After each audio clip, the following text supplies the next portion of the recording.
everybody, we're back with you, continuing on the conversation about leadership. And it really is an important one because we are leading all the time and we're being watched all the time.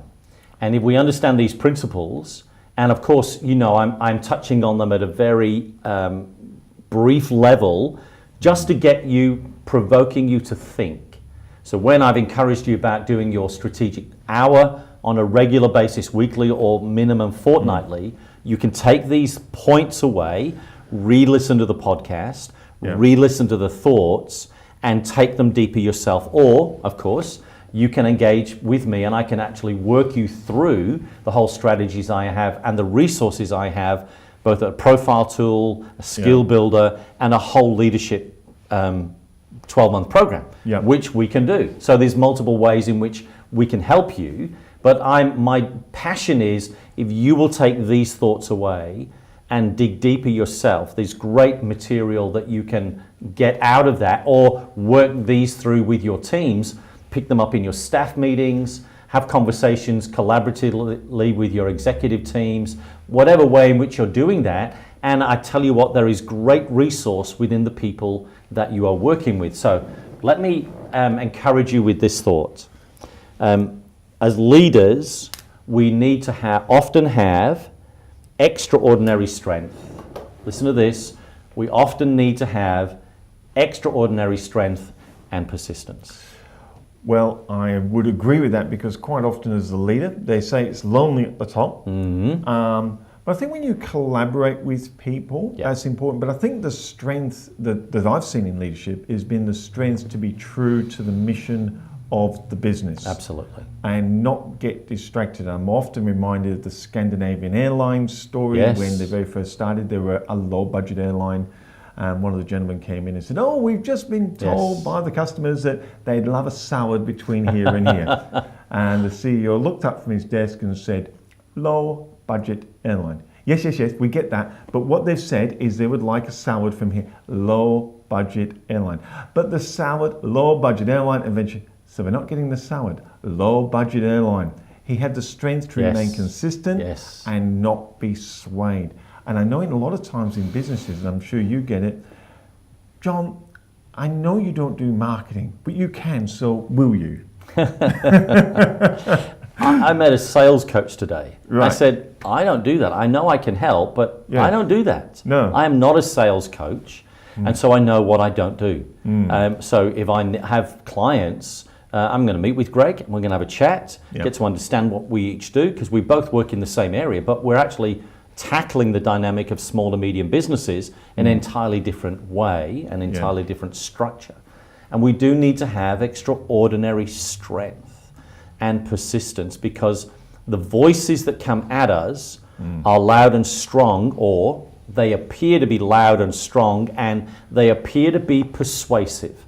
That can be your sales force, it can be your marketing team, it can be your executive team, it can be the directors of the organization, it can be your board, it can be your suppliers, stakeholders, it can be your staff members, it can be external forces, it can be the media, it can be lots of voices are out there trying to persuade you that you're doing it wrong, you're inefficient, you're incorrect, you need to do this, you need to take on this, you need to buy this, you need to change that.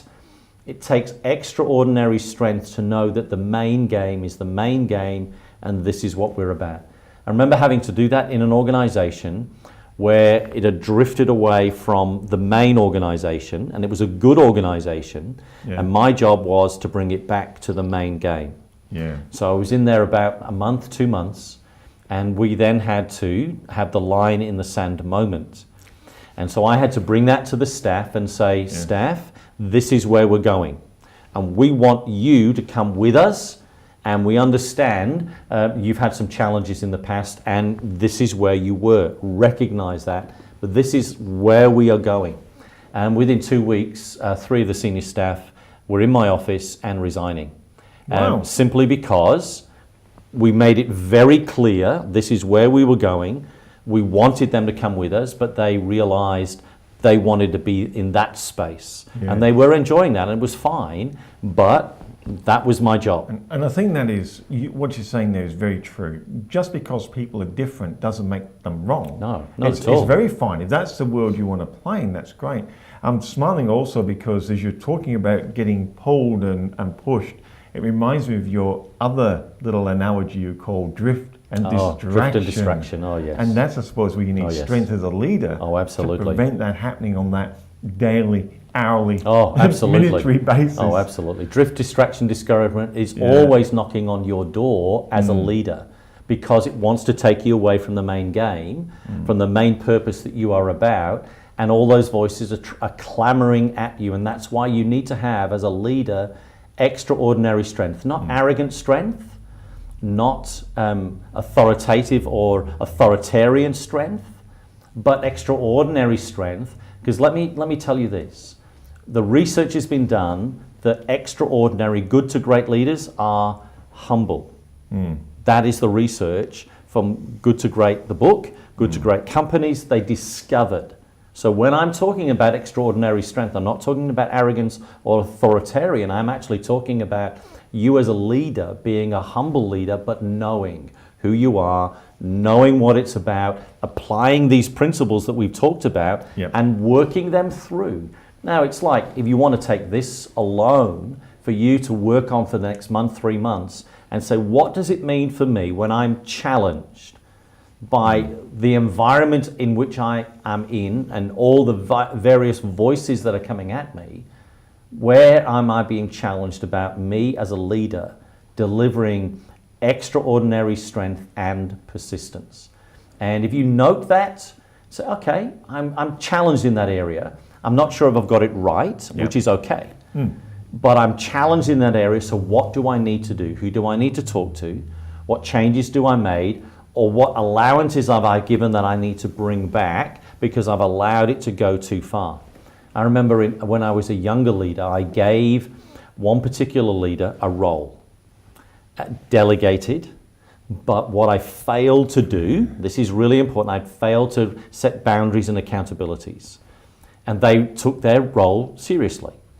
And they also took authority that they felt they were given, which was probably true. I'd given authority in their role as well, and they took it seriously, but they had taken it too far. And it got to the situation where I lost that relationship, and they moved against me, and that was my fault. And I realized what I'd done, and I'd exposed them to a weakness in their character, in their development as a leader that was my responsibility, and I failed them. So I failed the situation, failed them, and failed in a whole bunch of ways. But we grow because of lessons learned. So it doesn't mean if you're not getting it right now in any of these areas that you are failing as a leader. You recognize where you are, and say the continuum is a 1 to 10. Just scale yourself in any of these areas. Where am I? And then say, what could I do to help me grow? Because if leadership is influence, where we started from, and if any of these dynamics are true, which they are, we know from research, and if you work on any of them in any kind of measure and grow and develop, means you'll be a better leader, your business will be better and stronger, and leadership that you bring will be stronger and more enabled, and of course that's going to have a positive and powerful impact on productivity and profitability, which is what I really want to see happen for you and your business. So we've had an interesting conversation, haven't we, Michael? Absolutely. About leadership. Leadership. Wow. A 2-part series. Yes, 2-part series. Make sure you check out part 1. Yes, absolutely. Great. And we love doing this, and that's why we're on the 101mediagroup.com.au, and you can find some help there by emailing you at admin@101mediagroup.com.au. And if you visit the website, you can actually listen to all the shows, the audio shows there under the Coach's Corner.